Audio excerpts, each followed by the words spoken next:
ആദ്യം ജോസ് മാത്യു സാർ ഇവിടെ ആമുഖമായി പറഞ്ഞതുപോലെ റിപ്പോർട്ടിലൂടെ പ്രധാനമന്ത്രി പറഞ്ഞ ഓരോ കാര്യങ്ങളും 2018 മുതൽ രാജ്യം വലിയ പ്രതീക്ഷയോടെയാണ് പരീക്ഷാ പേ ചർച്ചയെ ഉറ്റുനോക്കുന്നത്. ഇപ്പോൾ ഈ 8ാമത്തെ ഒരു പരീക്ഷാ പേ ചർച്ച വരുമ്പോൾ അത് വളരെ വ്യത്യസ്തമാണ്. അതിൽ അദ്ദേഹം പറഞ്ഞ നമ്മൾ ഏറ്റവും ഒടുവിൽ കേട്ട വാക്കുകൾ, സ്വന്തം കുട്ടികളെ മാതൃകകളാക്കരുത്, മറ്റുള്ളവരുമായി താരതമ്യം ചെയ്യരുത്, ജീവിതത്തിലും എങ്ങനെ മികച്ച വിജയം നേടാം, പരീക്ഷയിൽ മാത്രമല്ല പ്രതിസന്ധികൾ തളരാതെ എങ്ങനെ മുന്നോട്ട് മികച്ച വിജയം നേടിപ്പോകാമെന്നുള്ളൊരു ജീവിത വിജയത്തിന്റെ ഒരു സന്ദേശം കൂടി പ്രധാനമന്ത്രി നൽകുകയുണ്ടായി. ആമുഖമായി പറയാനുള്ളത് എന്താണ് സർ? 2018 ആദരണീയനായ പ്രധാനമന്ത്രി ഈ പരീക്ഷാ പേ ചർച്ച തുടങ്ങുമ്പോൾ ഞങ്ങൾ അധ്യാപക സമൂഹവും അല്ലെങ്കിൽ അധ്യാപകർ മുഴുവനും അല്ലെങ്കിൽ രക്ഷകർത്താക്കളും ഇത് എങ്ങോട്ടാണ് ഈ പോക്ക്, പ്രധാനമന്ത്രിക്ക് നേരിട്ട് ഇന്ത്യയിലെ വിദ്യാർത്ഥികളോടൊപ്പം ഇത്തരത്തിൽ സംവദിക്കാൻ എത്രത്തോളം സമയമുണ്ടാകും എന്നായിരുന്നു അന്നത്തെ ഞങ്ങളുടെ ആദ്യത്തെ സംശയം. പക്ഷെ 2018 അത് 24 വരെ ഇപ്പം 8ാം എപ്പിസോഡാണ് ഇപ്പം നടക്കുന്നത്. ഈ 8 എപ്പിസോഡ് നടക്കുമ്പോൾ 8 പ്രാവശ്യവും 8 വർഷവും അദ്ദേഹം കൃത്യമായി ഒരു ദിവസം കണ്ടെത്തുകയും ജനങ്ങളോട് കുട്ടികളോട് സംവദിക്കുകയും ചെയ്തു. കുട്ടികളോട് സംവദിക്കുമ്പോൾ പ്രധാനമായും അദ്ദേഹം ഊന്നിപ്പറഞ്ഞത് അല്ലെങ്കിൽ കുട്ടികളോട് സംവദിക്കുമ്പോൾ ഇന്നത്തെ ചർച്ച നമുക്ക് വളരെയധികം സരസമായി തോന്നി. വളരെയധികം കുട്ടികളോട് ഇത്രത്തോളം ഇടപഴകിയ ഒരു പ്രധാനമന്ത്രിക്ക് എങ്ങനെ സംസാരിക്കാൻ കഴിയും?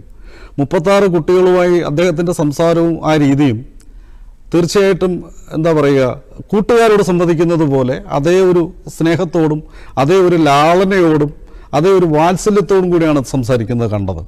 പക്ഷേ കാര്യങ്ങൾ ഗൗരവമുള്ള കാര്യങ്ങൾ പറയുമ്പോൾ ഒരു അധ്യാപകൻ്റെ റോളെടുത്ത് നല്ലൊരു ഹെഡ് മാസ്റ്റർ റോളെടുത്ത് കൃത്യമായി കാര്യങ്ങൾ മനസ്സിലാക്കി കൊടുക്കുന്നത് കണ്ടു. പ്രത്യേകിച്ചും അദ്ദേഹം കുട്ടികളോടൊപ്പം തന്നെ രക്ഷകർത്താക്കളോട് ചില കാര്യങ്ങൾ പറഞ്ഞു. ഇന്ന് രക്ഷകർത്താക്കളോട് പറഞ്ഞ കാര്യത്തിൽ പ്രധാനമായി എനിക്ക് തോന്നിയ ഒരു കാര്യം, കുട്ടികളെ, നിങ്ങളുടെ മക്കളെ നിങ്ങൾ ദയവ് ചെയ്ത് മറ്റുള്ളവരുടെ മുമ്പിൽ മാതൃകയാക്കി ഒരു മോഡലാക്കി നിർത്തരുത്.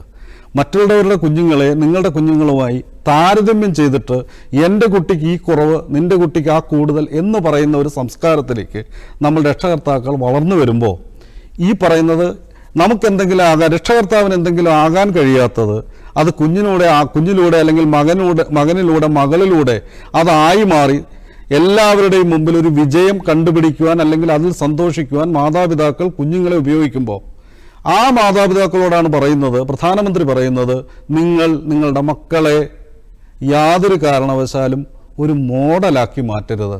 ഈ മോഡലാക്കുന്നതിന് പകരം ആ കുട്ടിയെ ആ സ്വാതന്ത്ര്യത്തിൽ വിടും.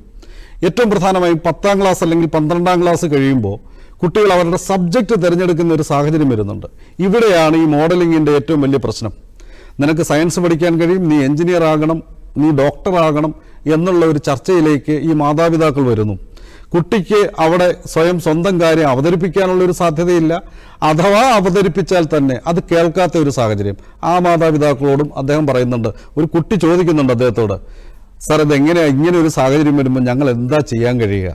അപ്പോൾ വളരെ സരസമായിട്ട് വളരെ ലളിതമായിട്ട് അതിന് അദ്ദേഹം മറുപടി പറയുന്നു, ഇത് വളരെ ഈസിയല്ലേ, നിങ്ങൾ നിങ്ങളുടെ അപ്പനെയോ അല്ലെങ്കിൽ അച്ഛനെയോ അമ്മയോ അടുത്തിരുത്തിയിട്ട്, അച്ഛാ അതാ 11ാം ക്ലാസ് കഴിഞ്ഞിട്ട് എനിക്ക് 10ാം ക്ലാസ് കഴിഞ്ഞിട്ട് എനിക്ക് 11ലേക്ക് പോകേണ്ട ഒരു അവസ്ഥയാണ്, എന്താ അച്ഛൻ്റെ ആഗ്രഹം? അച്ഛൻ്റെ ആഗ്രഹം അച്ഛൻ പറയുന്നു, അതിനെന്തൊക്കെ സാധ്യതകളുണ്ട്, എനിക്ക് ആരൊക്കെ സഹായിക്കാൻ കഴിയും? ഇങ്ങനെയുള്ള ലളിതമായ ചോദ്യങ്ങൾ ചോദിക്കുക. അച്ഛാ ഇങ്ങനെ ഒന്നായിക്കൂടെ, ഞാൻ ഈ ഒരു കാര്യം ഒന്ന് അവതരിപ്പിക്കുന്നു.